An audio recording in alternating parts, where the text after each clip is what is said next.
Hello everyone, our topic for today is about relevance or importance of electrical installation and maintenance.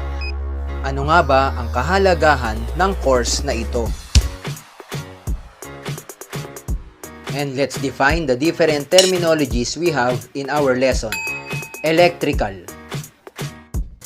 Electrical is producing, operating, or something about electricity.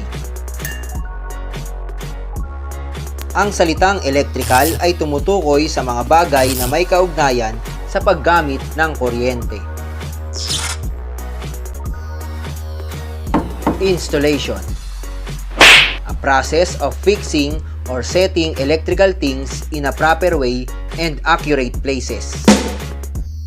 Ang installation ay tumutukoy sa maayos at tamang proseso ng pag-assemble, paglalagay o pagkabit ng mga bagay pang-electrical.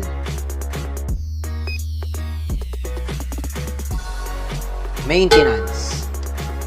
An activity such as checking, testing, measuring, replacing, supplying, cleaning, and repairing electrical devices.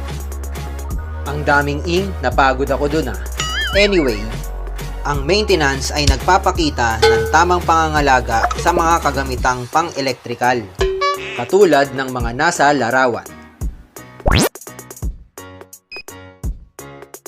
Electrical installation and maintenance is a procedure or action that performs electrical services in order to install and maintain any electrical devices, units, and facilities in good condition.